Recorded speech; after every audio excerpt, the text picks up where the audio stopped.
l'ombre. À l'abri des regards, dans l'univers des fourmis.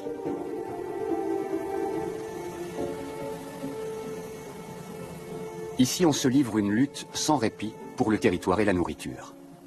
À même le sol ou dans de vieux troncs d'arbres, les hôtes indésirables sont pourchassés sans merci.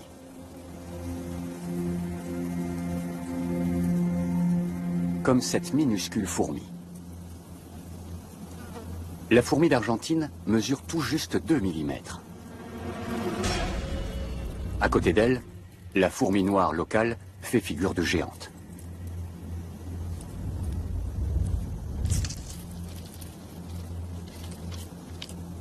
Seule, la minuscule fourmi n'aurait aucune chance. Mais une fourmi d'Argentine n'est jamais seule.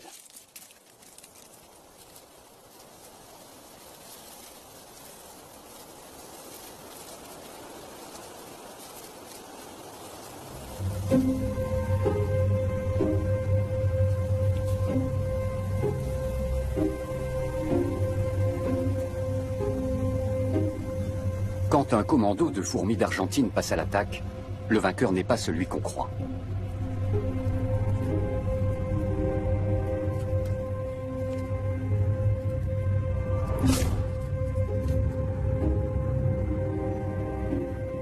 Ce sont elles qui prennent le dessus, car elles sont nombreuses, et se battent avec acharnement.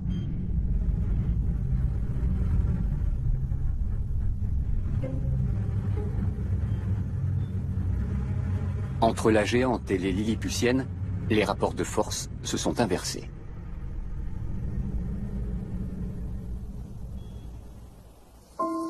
Environ 160 espèces de fourmis indigènes vivent ici, sur la côte méditerranéenne. Très discrètement, chacune d'entre elles joue un rôle important dans le système complexe de la nature. Les fourmis moissonneuses transportent les premières graines et fleurs dans la fourmilière.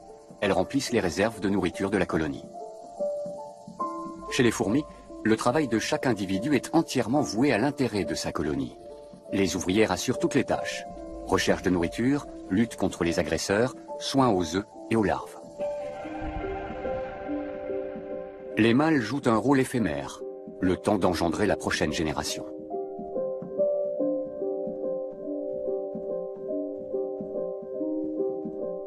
Ils se contentent de féconder la reine, qui règne sans partage sur la fourmilière.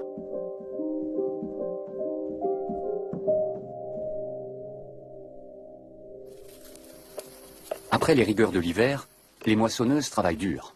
Il faudra bientôt accueillir la nouvelle génération.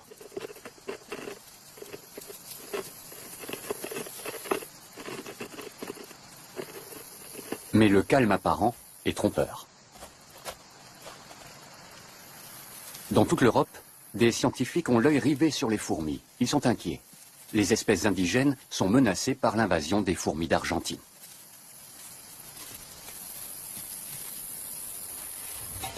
Olivier Blight et Éric Provost sont chercheurs en biologie. Ils se rendent dans la forêt de Céreste, dans les Bouches-du-Rhône, pour y observer sur le terrain les effets de l'invasion.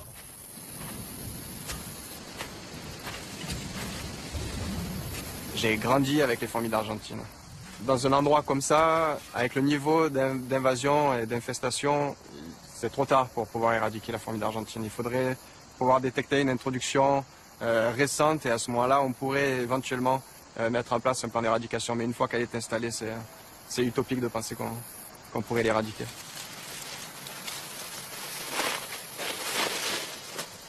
Éric Provost est spécialiste des fourmis locales.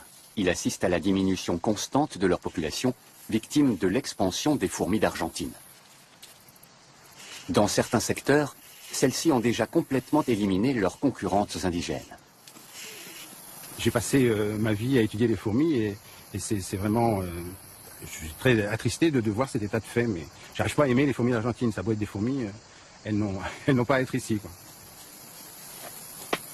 Il n'empêche qu'avec la douceur de son climat, le bassin méditerranéen leur offre une terre d'accueil idéale.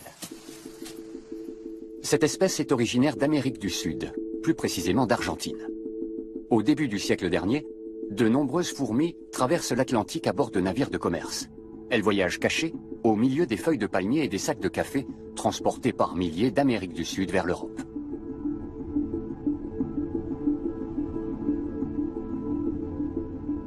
Leur première grande colonie s'est formée à Madère, au début du XXe siècle.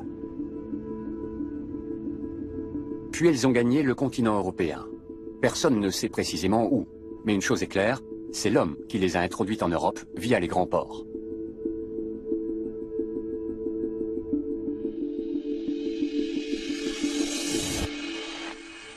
Dans la forêt de Céreste, le nid d'hiver des fourmis d'Argentine est en effervescence.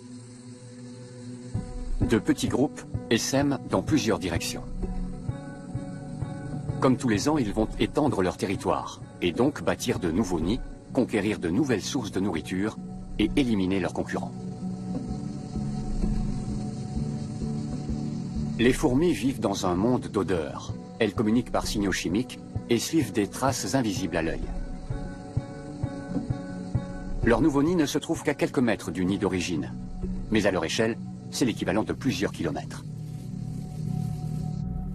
Il ne leur faut pas grand-chose. Quelques dizaines d'ouvrières font déjà l'affaire. Elles peuvent élire domicile sous une pierre, dans un jardin ou dans un terrier abandonné. Contrairement aux espèces locales, elles ne sont pas difficiles.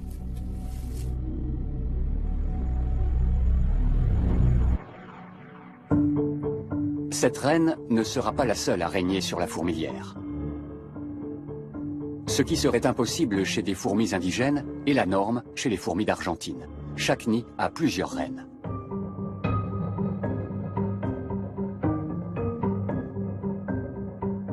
On en dénombre couramment 15 à 20 par nid. Et bientôt, elles commenceront à pondre.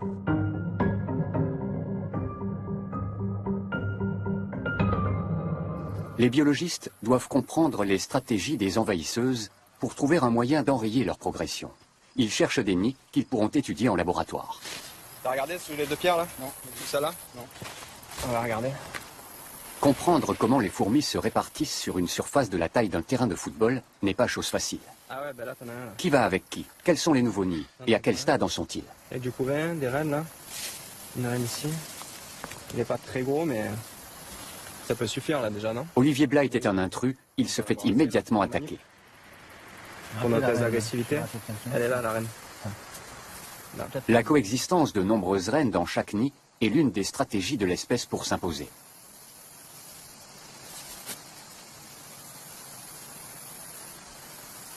L'avantage, c'est la production de couvains qui va être plus importante. Un plus grand nombre d'œufs seront pondus et donc des tailles de colonies beaucoup plus importantes.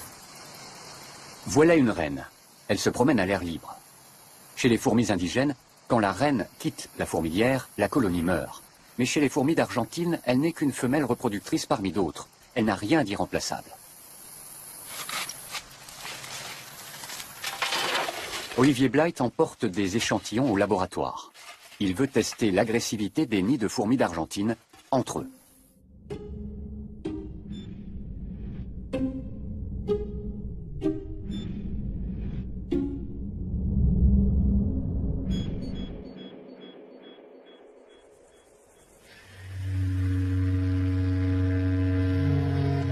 Début juillet, à l'aube d'un jour de combat. Dans la forêt, la tribu argentine continue d'agrandir sa fourmilière. Elle a besoin d'espace et cherche inlassablement de quoi se nourrir. Les fourmis d'Argentine sont omnivores. Elles se nourrissent de végétaux et d'insectes, qu'ils soient morts ou vivants.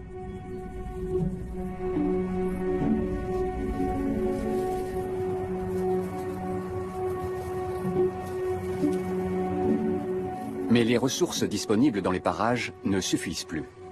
Pour étendre leur territoire, les fourmis d'Argentine doivent passer à l'attaque. À quelques mètres de là, vivent des fourmis moissonneuses. Tout au fond des galeries, les mâles ont déjà fécondé la reine.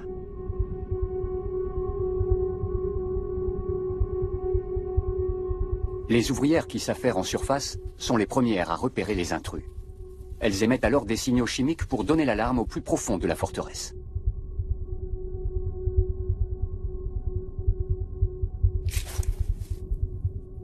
Les premiers soldats remontent pour repousser les assaillantes. Mais quelques fourmis d'Argentine parviennent à s'introduire à l'intérieur du nid. Et la bataille commence.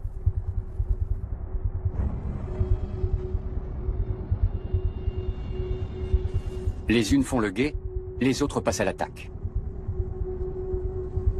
Les minuscules ouvrières s'en prennent aux pattes et aux antennes de leurs victimes. Au début, les fourmis moissonneuses arrivent encore à protéger leur nid. Mais au bout de quelques heures, les assaillantes atteignent les dernières chambres, tout au fond de la fourmilière. C'est alors que la reine s'aventure hors de sa chambre.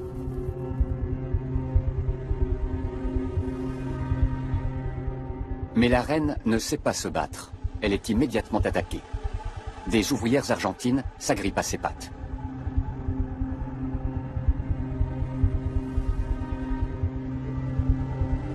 Leurs minuscules mandibules sont puissantes. Avec une force incroyable, elles immobilisent la reine. Celle-ci a beau faire environ 10 fois leur taille, elle n'a aucune chance. Même la fuite serait sans espoir.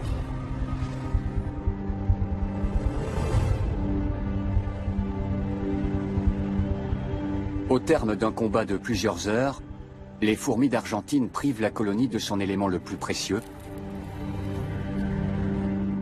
et la condamnent à disparaître.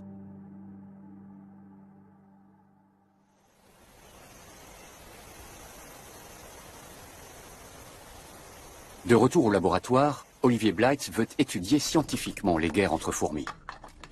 Habituellement, les fourmis d'une même espèce, mais de nids différents, se combattent, même quand leurs fourmilières ne sont distantes que de quelques mètres.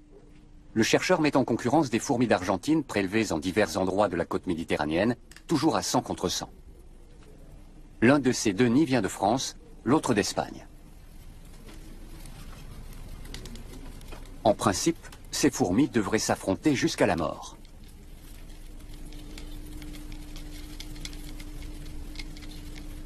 Mais au lieu de se battre, elles partagent leur nourriture.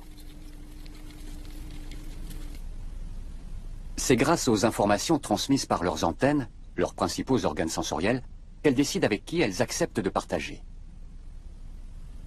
Recouvertes de milliers de poils tactiles extrêmement sensibles, leurs antennes leur permettent de percevoir les goûts et les odeurs, et de distinguer leurs amis de leurs ennemis.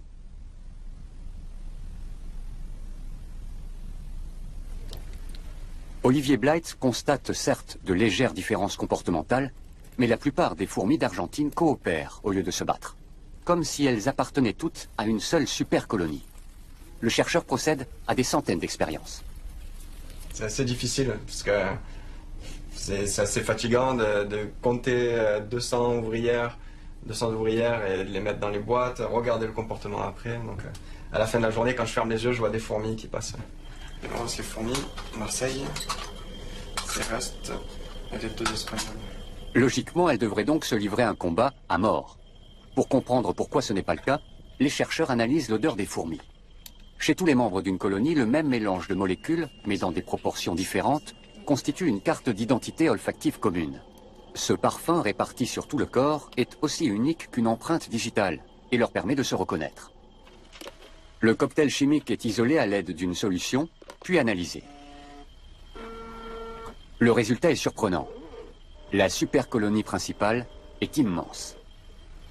Donc ici, on voit des ouvrières appartenant, ici en bleu foncé, à un site qui appartient donc à la supercolonie principale, en bleu clair, collectées en Espagne, et ici en bleu clair, des ouvrières qui ont été collectées à Marseille, et on se rend compte que les profils collent parfaitement.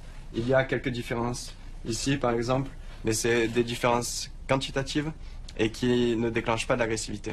Donc ici, entre ces ouvrières des deux sites, nous n'avons observé aucune agressivité, malgré la distance de plusieurs milliers de kilomètres. C'est effectivement les trois... Les fourmis d'Argentine immigrées appartiennent donc visiblement toutes à la même famille.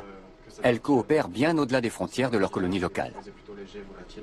Elles forment ainsi un gigantesque superorganisme, un atout primordial pour la conquête de territoires.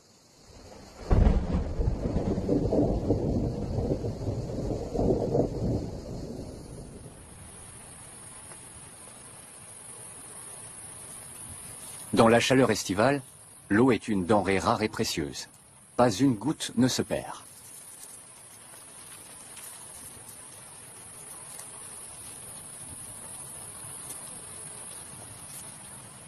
Après s'être désaltérées, les ouvrières stockent le précieux liquide dans leur abdomen et le rapportent au nid. Le nouveau nid des fourmis d'Argentine est encore en contact avec sa fourmilière d'origine. À chaque rencontre, les ouvrières ne mettent qu'une fraction de seconde à se reconnaître comme membres d'une même colonie. Les différents nids vont jusqu'à chercher leur nourriture ensemble. Il y a de nombreuses années, une colonie de fourmis autochtones a établi sa fourmilière à quelques mètres de là. Ces ouvrières sont elles aussi en quête de nourriture. L'une d'elles dépose une trace olfactive pour informer ses congénères qu'elle a trouvé quelque chose.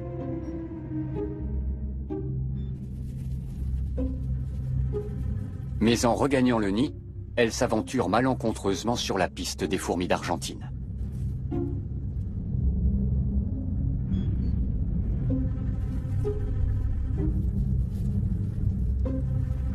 Elle est attaquée sur le champ. Mais elle est beaucoup plus grande et plus rapide que ses agresseurs. Elle s'en tire de justesse. Mais la trace olfactive qu'elle a laissée sera fatale à son nid, car les fourmis d'Argentine vont la suivre.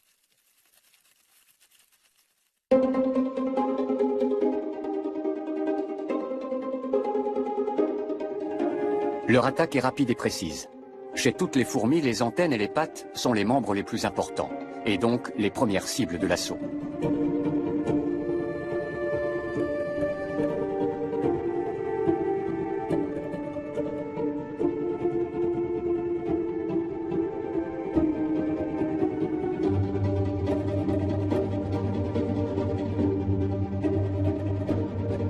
Chez les minuscules fourmis d'Argentine, c'est le nombre qui fait la force.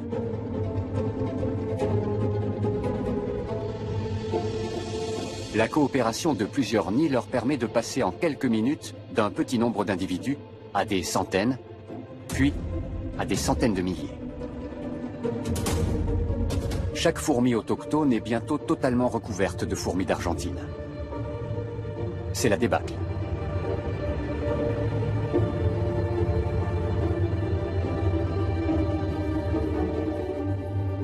Les attaquantes s'en prennent maintenant au nid de leurs victimes.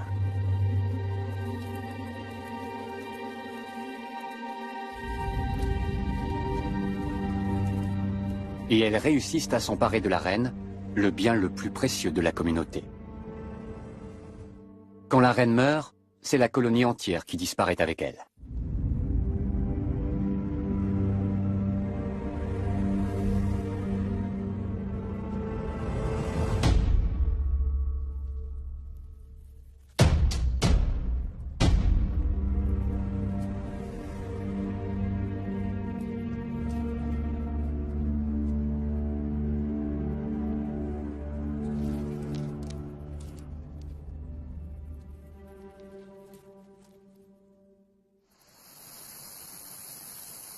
Le superorganisme fait régner la terreur bien au-delà de ses restes, et pas seulement parmi les fourmis.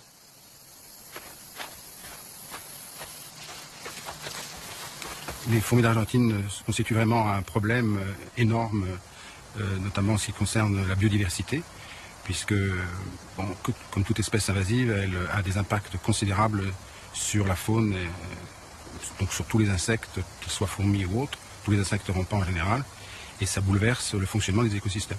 Donc c'est vraiment un très grand problème. Sur leur terre d'origine, elles avaient des prédateurs, des parasites ou d'autres nids de fourmis par exemple. Mais ce n'est pas le cas le long des côtes méditerranéennes, où elles ont pu proliférer, se répandre et étendre leur zone d'influence pendant des décennies, souvent sans être remarquées par les biologistes. Depuis, elles ont formé le plus grand organisme de la planète.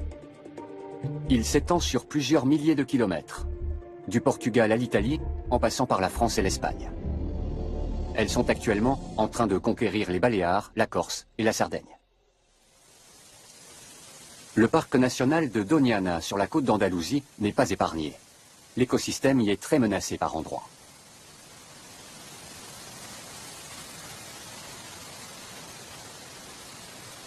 Le parc possède quantité de grands chênes-lièges isolés.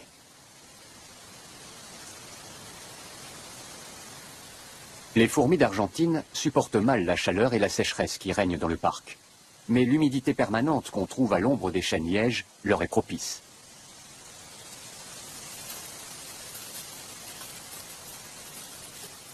Pour les chercheurs, ces chaînes sont un terrain d'investigation unique. Ils peuvent y étudier les intruses sur un territoire clairement délimité. Dans ces conditions, le biologiste Chim Cerda compte bien décrypter les stratégies mises en œuvre par les fourmis d'Argentine pour enrayer leur propagation. Il est évident que la fourmi d'Argentine a été introduite à Doñana par l'homme. On ne sait pas exactement à quand cela remonte, mais on en est certain. Parce qu'au début, les maisons étaient les seuls endroits du parc où on en trouvait. Chim Cerda pense que la rapidité des fourmis d'Argentine leur procure un avantage énorme sur leurs concurrentes. Il veut vérifier son hypothèse, expérience à l'appui. Ces minuscules mouches des fruits font le régal des fourmis et illustrent la concurrence que se livrent les fourmis entre elles, ainsi qu'avec les autres espèces qui se nourrissent d'organismes morts trouvés au sol. Qui arrivera le premier et à quelle vitesse?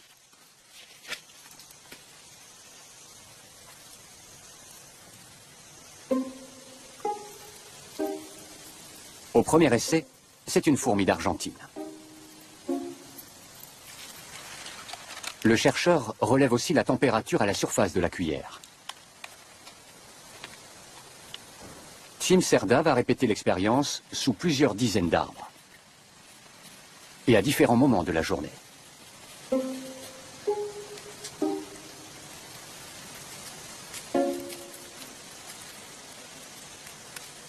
Le constat est invariable et sans équivoque. Le résultat nous a beaucoup surpris. Nous ne nous attendions pas à ce que la fourmi d'Argentine soit d'une telle efficacité. Parmi toutes les espèces présentes à Doñana, c'est la plus rapide pour trouver les cadavres d'insectes. Mais elle a une limite. Elle ne supporte pas les fortes températures. Dans les zones de très forte chaleur, ou aux heures les plus chaudes de la journée, elle est complètement anéantie. C'est le moment ou jamais d'être active pour les fourmis locales. Comme elle est généralement la première arrivée sur les lieux, la fourmi d'Argentine prive les autres espèces de nourriture. Une stratégie de plus pour affaiblir ses concurrentes. Car plus une colonie s'agrandit, plus il lui faut de nourriture. Cette tête d'oiseau mort renferme de précieuses protéines. Elle est immédiatement prise d'assaut.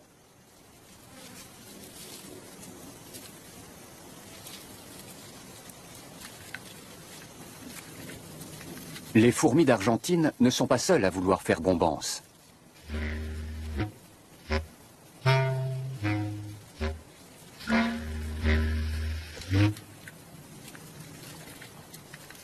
Mais elles ne tolèrent aucune concurrence.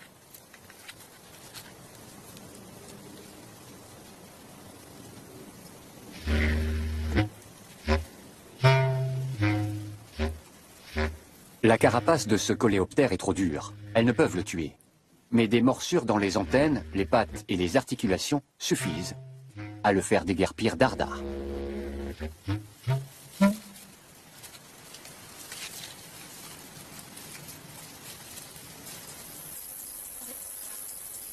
L'impact des fourmis d'Argentine sur les écosystèmes locaux fait l'objet de débats parmi les scientifiques. On s'interroge encore sur leur influence sur d'autres espèces, comme les amphibiens, les oiseaux ou les rongeurs. On sait en revanche avec certitude que partout où les fourmis d'Argentine s'installent, les autres fourmis disparaissent. Les envahisseuses sont trop fortes, trop rapides et trop puissantes.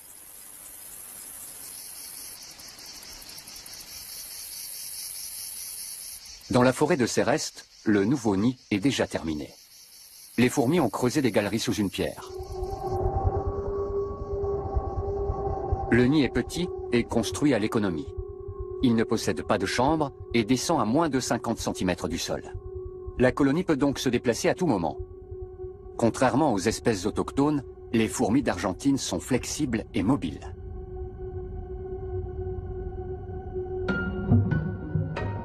Les ouvrières ne connaissent pas le repos.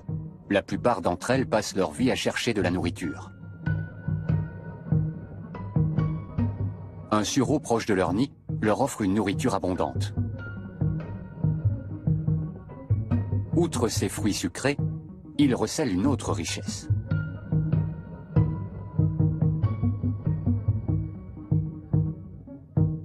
Des pucerons se nourrissent de la sève de l'arbre.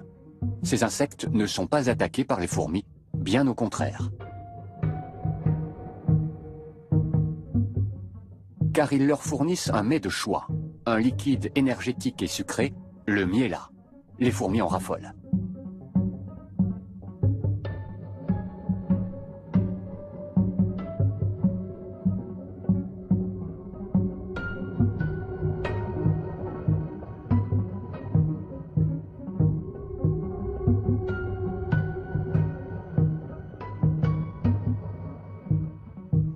En contrepartie de cette précieuse nourriture, les fourmis protègent les pucerons de leurs prédateurs, principalement les coccinelles.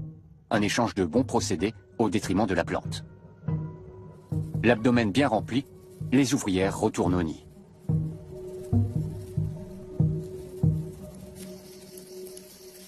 Les fourmis d'Argentine ont vite fait de conquérir tous les arbres de la forêt et privent leurs concurrentes du miella et de son potentiel énergétique. Olivier Blight et Eric Provost veulent savoir à quelle vitesse les fourmis d'Argentine étendent leur territoire. À Céreste, il est déjà trop tard pour l'établir. Pour cela, il leur faut un endroit où l'invasion soit à un stade moins avancé. Une île serait l'idéal. La Corse est très intéressante d'un point de vue écologique car cette île est considérée comme un point chaud de biodiversité. On y retrouve un grand nombre d'espèces endémiques et une très grande richesse de la faune et de la flore. Et notamment au niveau des fourmis, on compte plus de 80 espèces de fourmis.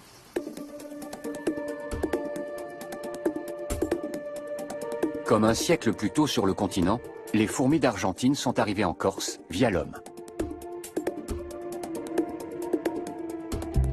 Les chercheurs placent désormais leurs espoirs ici, pour en savoir plus sur la progression des fourmis d'Argentine et leur impact sur la faune et la flore.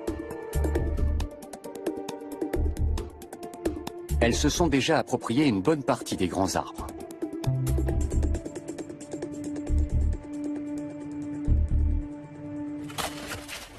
Il s'agit de déterminer la ligne de front de l'invasion. Il y a 2 ans, Olivier Blight avait constaté la présence sporadique de fourmis d'Argentine, mais aussi de nombreuses espèces autochtones. Qu'en est-il aujourd'hui?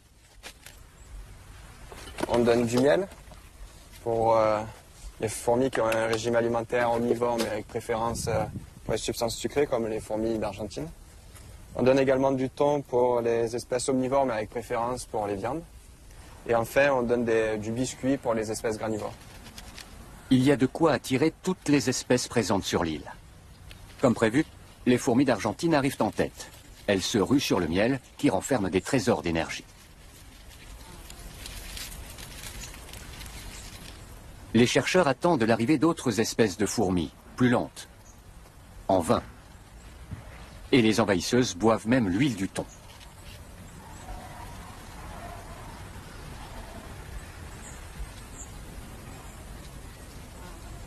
Là, il faut attendre encore plusieurs minutes, jusqu'à 1 heure, pour être sûr qu'on ne trouve pas d'espèces locales. Peine perdue. Pas une seule fourmi locale ne trouve le chemin de la nourriture.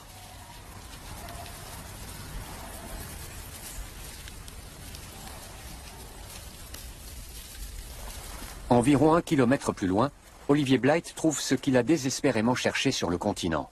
Une zone que les fourmis d'Argentine n'ont pas encore totalement conquise. Ici, on est sur le fond d'invasion. Donc on a trouvé rapidement plusieurs espèces locales, près de 10 espèces en quelques minutes, mais avec la fourmi d'Argentine. Et là, par exemple, sur la butte, on a un très grand nid de fourmis d'Argentine. Et ici, on a un nid de fourmis locales. Les scientifiques constatent que le front d'invasion n'est pas rectiligne. Les fourmis d'Argentine apparaissent soudainement à des endroits où elles ont probablement été amenées par l'homme. Les activités humaines accélèrent considérablement leur propagation. Les chercheurs utilisent diverses méthodes pour analyser le monde des fourmis locales. Jamais encore une étude aussi complète n'avait été réalisée. Les pièges permettront d'identifier formellement un certain nombre de fourmis.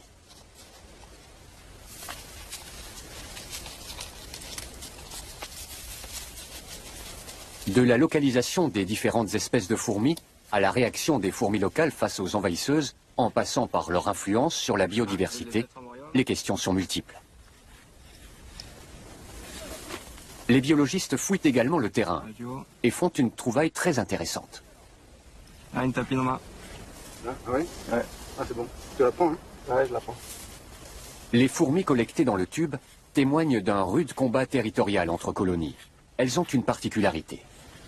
La distribution de tapinoma, ça va être le négatif de la distribution des fourmis d'Argentine. Et on n'a jamais trouvé ces 2 espèces ensemble. A-t-on trouvé l'espèce capable de tenir tête aux fourmis d'Argentine? Pourrait-on utiliser des fourmis de Corse pour combattre l'invasion?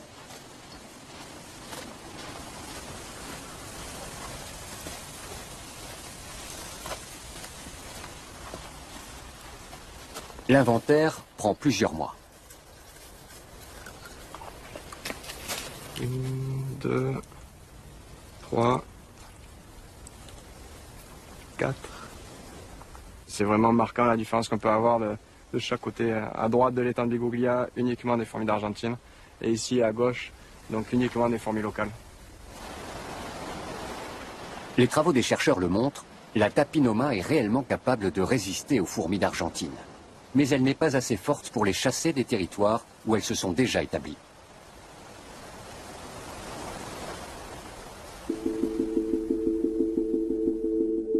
Le réchauffement climatique fait craindre l'invasion d'autres régions d'Europe.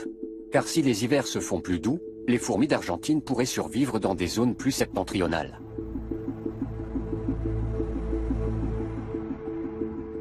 À la faculté de biologie de l'université de Munich, on étudie les fourmis depuis des années. Jusqu'à une époque récente, les fourmis d'Argentine n'y faisaient l'objet d'aucune recherche. Mais la donne a changé. Nous devons nous attendre au pire. Rien ne nous garantit que l'Allemagne ne sera pas envahie un jour. Il faut dès maintenant étudier cette espèce pour pouvoir agir efficacement le moment venu.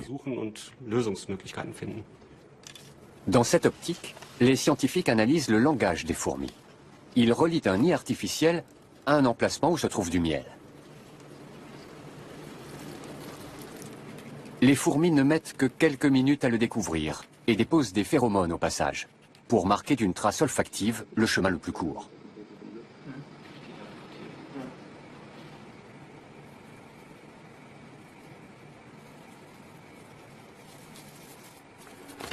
Les molécules qui composent cette trace sont issues d'une glande minuscule située dans l'abdomen des fourmis. Les chercheurs veulent extraire cette substance de la glande à des fins d'expérimentation.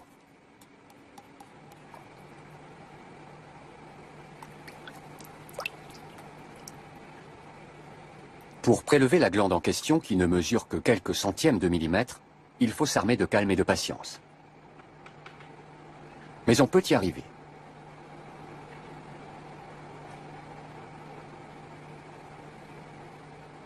Avec la substance contenue dans la glande, les chercheurs tracent un nouveau parcours.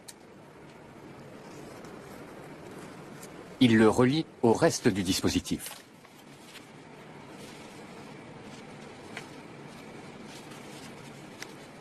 Si leur test fonctionne, les fourmis doivent dévier de leur route.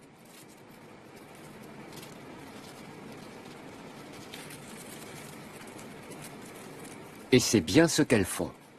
Elles suivent la piste tracée par les scientifiques.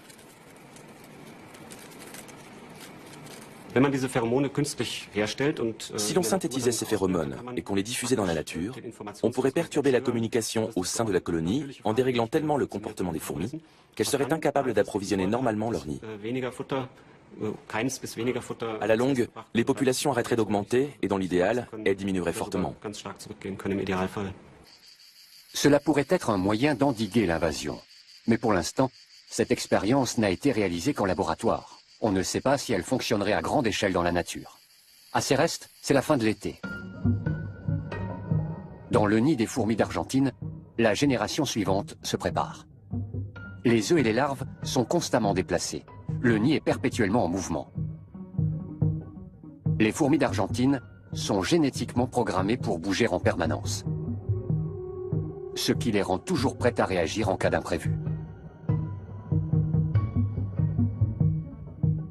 Pour se développer, les œufs et les larves doivent être constamment nourris et débarrassés de leurs parasites. Ils viendront ensuite renforcer l'armée des ouvrières. Bientôt, la colonie éliminera 90% de ses propres reines, car les jeunes reines sont plus fertiles et leur progéniture encore plus nombreuse.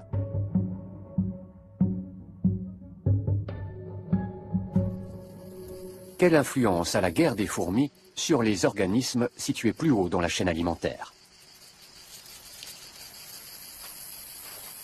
C'est la question que se pose une équipe de biologistes, ici dans le parc national de Doñana, en Espagne.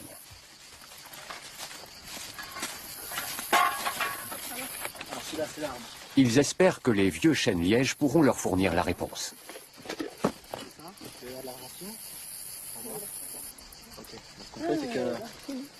On va mettre les pitfalls dans l'arbre, sur les écorces, tu vas les visser.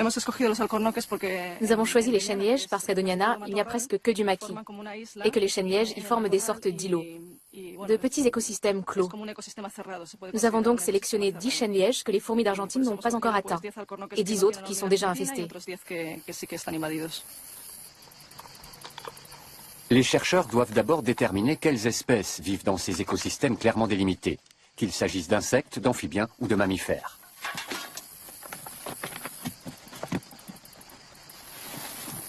À chaque catégorie, un piège adapté.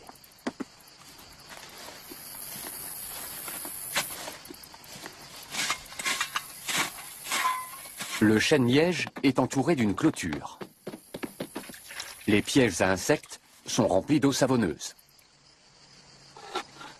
Mais curieusement, cela ne semble pas gêner les fourmis d'Argentine.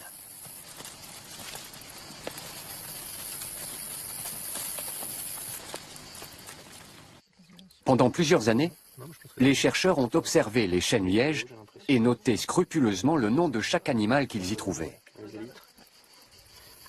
Sur le terrain, il semble que les craintes des biologistes se confirment. La présence des fourmis d'Argentine aurait des répercussions sur le reste de la faune. Car les fourmis d'Argentine éliminent les fourmis autochtones.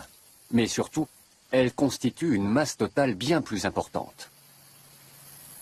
Et comme elles sont très agressives, cela pourrait faire fuir les animaux de plus grande taille.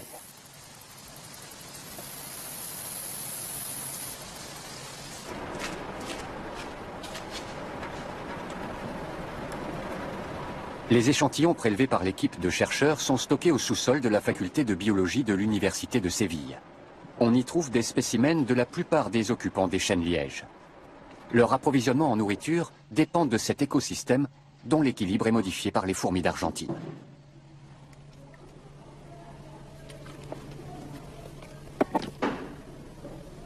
Elle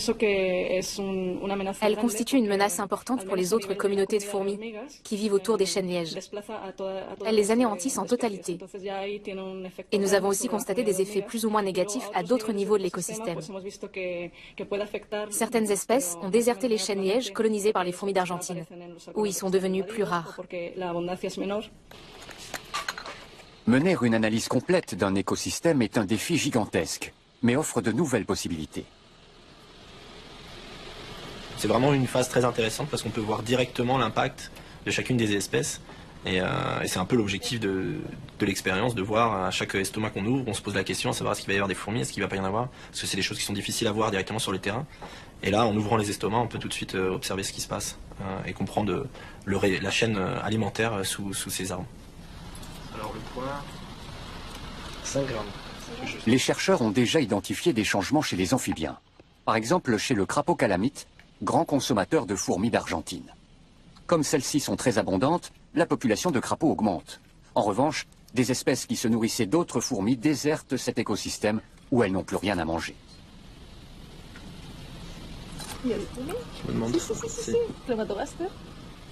Cette étude vient tout juste de commencer et il faudra des années pour établir les conséquences de l'invasion sur le long terme.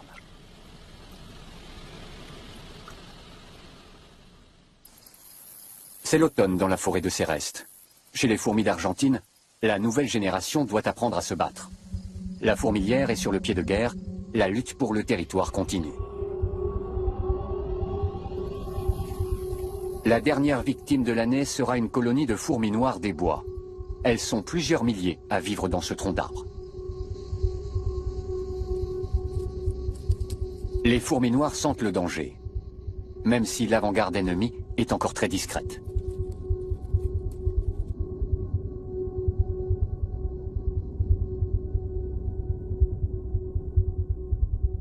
Quelques fourmis d'Argentine arrivent en éclaireuse. Elles se cachent dans de minuscules fentes. Mais elles sont découvertes.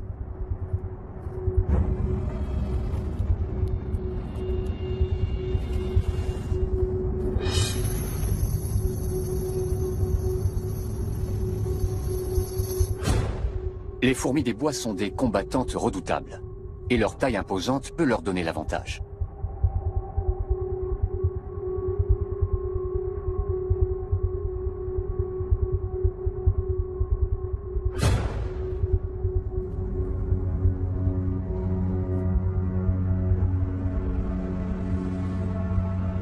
De leurs énormes mandibules, elles broient les minuscules assaillantes. Les fourmis noires ont repoussé la première vague ennemie. Mais il faut mettre les œufs en lieu sûr, car la vague suivante est en marche.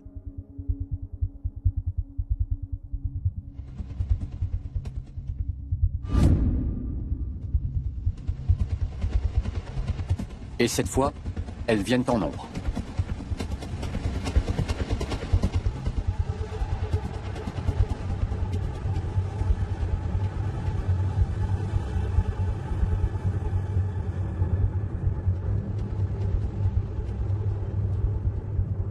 Elles plantent dans le bois leurs minuscules griffes, qui ne font que quelques dixièmes de millimètre.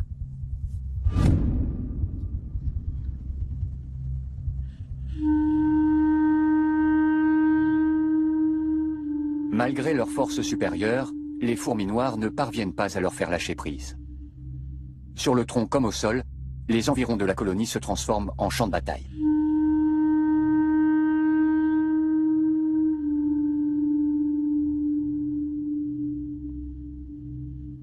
Les assaillantes s'agrippent aux membres et aux antennes de leurs victimes, qu'elles déchiquettent méthodiquement.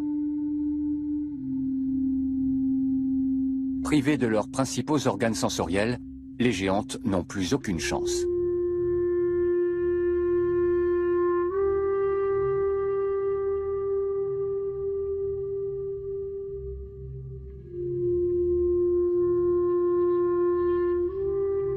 La bataille durera des semaines, mais son déroulement est immuable.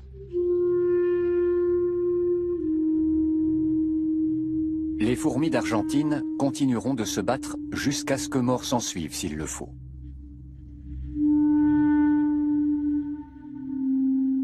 Car quelle que soit leur perte, elles seront toujours les plus nombreuses et continueront d'éliminer leurs concurrentes une à une.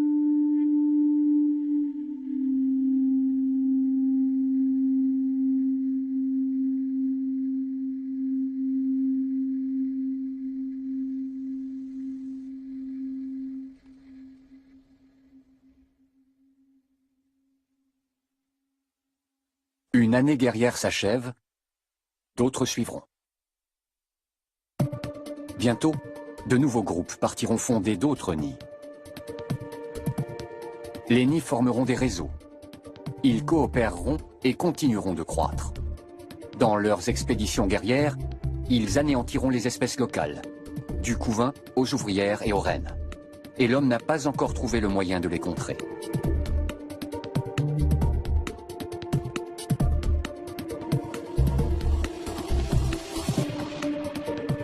Leur soif de territoire est sans limite et fait de la supercolonie des fourmis d'Argentine le plus grand prédateur de notre planète.